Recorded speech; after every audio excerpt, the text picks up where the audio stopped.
नमस्कार दोस्तों, एस्ट्रो एकता में आपका स्वागत है। और आज मैं आपको बताऊंगी कि शनि भगवान का क्या महत्व है सावन के महीने में।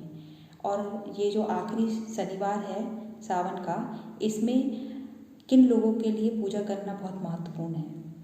जिनकी कुंडली में शनि दोष है और जो शनि दोष से पीड़ित हैं, जिनकी शनि की 7.5 चल रही है और जिन पे शनि की ढैया चल रही है, उनके लिए बहुत महत्वपूर्ण है सावन का आखिरी शनिवार। तो आप इस तरह से शनि देव को प्रसन्न कर सकते हैं, क्योंकि भोले भगवान के प्रिय हैं शनि। और शनि देव जी का उद्भव इन्होंने ही किया था, भोले भगवान ने। उनको न्याय के पद पर, न्याय का पद जो था उस पर इन्होंने ही आश्रित किया था। ये भोले भगवान ने, इन्हीं के ही अंश माने जाते हैं शनिदेव। तो इसीलिए शनि जो है सावन में शनि आखिरी शनिवार को जो पूजा आप करें तो शनि देव की इससे बहुत लाभ आपको मिलेगा। कहते हैं कि शनि देव जो है, उन्होंने भोले बाबा को भी नहीं छोड़ा था, क्योंकि जब 7.5 आई थी तो वो भोले बाबा पर भी आई थी शनि की 7.5।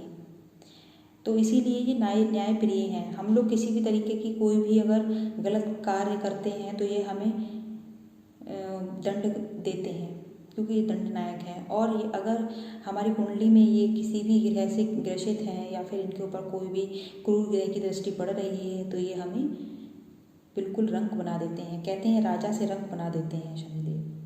तो इसीलिए आपकी अगर कुंडली में ठीक स्थिति में नहीं है शनि, तो मेरी आपसे यही प्रार्थना है कि आप लोग सावन का आखिरी शनिवार है कल, और उसके लिए आप लोग ज़रूर करें और इस तरह से पूजा करें कि वो खुश हो जाएं। शनिदेव बहुत ही अच्छे भी हैं और दयालु भी हैं। अगर आपकी कुंडली में सही स्थान पर नहीं है शनि, तो आप उसको प्रसन्न कर सकते हैं कल। तो कुछ मंत्र भी मैं बता रही हूँ जो इस तरह से हैं। ओम प्राम प्रीम प्रौम सा शनिश्चराय नमः, ओम सम शनिश्चराय नमः। अब मैं आपको ये बता दूंगी कि किस तरह से आप इनका उच्चारण करें और कौन कौन से मंत्र हैं इनके। एक बीज मंत्र है, सामान्य मंत्र है, महामंत्र हैं, कई तरह के इनके मंत्र हैं, वो सब आप पढ़ें। और आपको एक और जानकारी मैं देना चाहूँगी कि शनिदेव सूर्यदेव के पुत्र हैं और छाया इनकी माता हैं। और इनके जो भाई हैं वो यमराज हैं और जो बहन है वो यमुना है, सॉरी। तो शनिदेव जो हैं वो छाया पुत्र हैं। और जो वो इनके जो भाई हैं वो कहते हैं कि उनकी सूर्यदेव की जो दूसरी वाइफ थी उनके बच्चे हैं, जैसे यमराज जी और ये यमुना जी। और ये इनके इकलौते पुत्र हैं छाया जी के। छाया माता जो है इनकी सिर्फ अकेली माता छाया है, इसीलिए उनका थोड़ा सा कहते हैं कि जो छाया थी ना, उनकी छाया की वजह से इनका कलर थोड़ा सा डार्क है। शनि को इसीलिए काले वस्त्र और तिल, उड़द की दाल, ये सब इसलिए चढ़ाया जाता है क्योंकि उनका रंग जो है पूरा ही श्याम वर्ण है, इसलिए तो उनको जो है ये सब चीज़ें अर्पित की जाती हैं। और सूर्यदेव जो है हमेशा शनिदेव से एंटी रहते हैं, क्योंकि वो उनको अपना कभी पुत्र नहीं मानते थे। कहते थे मेरा पुत्र नहीं है, क्योंकि वो श्याम वर्ण के हैं। और जो छाया थी वो भी इनकी पत्नी हैं, बट कहते हैं कि जो रानी पहले इनकी जो वाइफ थी वो कहीं यज्ञ या किसी तपस्वी की पूजा करने के लिए, तपस्या करने के लिए चली गई थी, क्योंकि इनका जो ताप था, जो शनिदेव जी का, उनका सूर्यदेव जी का जो ताप था वो सहन नहीं करती थी। और इसीलिए सहन ना करने की वजह से ही उन्होंने कुछ समय तपस्या के लिए जब वो गई तो अपनी छाया अपनी स्थान पर छोड़ गई, जिससे कि लोग उनको ये समझें कि ये संध्या नहीं छाया है। और जो यमराज जी की और जो यमुना जी की माँ है उनका नाम संध्या है, और जो इनकी माता का नाम है शनिदेव की वो है छाया। ये छाया पुत्र कहलाते हैं और शनि सूर्य पुत्र कहलाते हैं। इसीलिए वो उन लोगों के रंग से बिल्कुल डिफरेंट थे। यमराज जी का रंग एकदम गोरे चिट्टे सुंदर और अच्छे थे, और यमुना जी भी बहुत अच्छी थी, सुंदर थी देखने में, इसीलिए ये बिल्कुल ही अलग थे।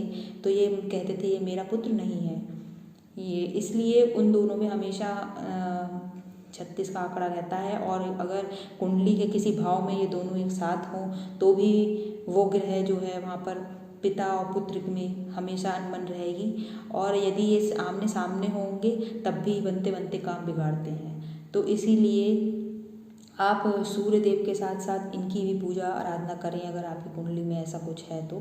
और शनि जो है, शनि की 7.5 और ढैया, इनसे सब डरते ही हैं। तो आप लोग डरने की चिंता ना करें, डरे ना। अगर आपकी कुंडली में अच्छे हैं तो अच्छे परिणाम देंगे, और बुरे हैं तो थोड़ा आपको पूजा पाठ और ये सब करके उनको प्रसन्न करना पड़ेगा, जिससे कि ये सब कुछ अच्छा हो जाए। तो मैं अभी आपको कुछ मंत्र बताऊंगी जो अभी मेरी स्क्रीन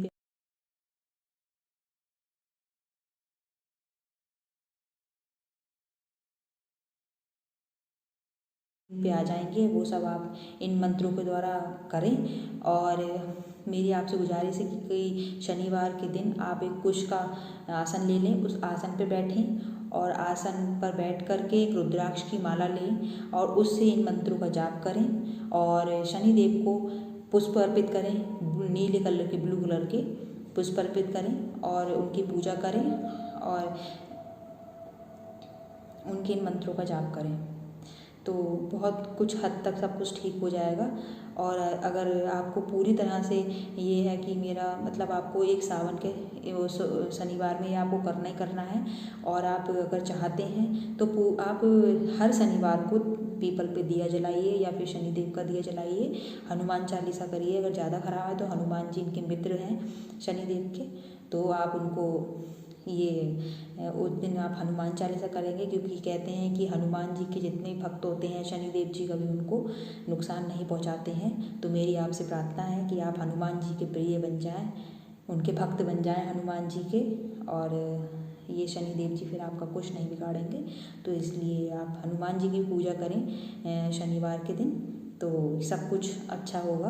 और मेरी आपसे ये गुजारिश है कि कल शनिवार है तो आप अच्छे से उनकी स्तुति करें।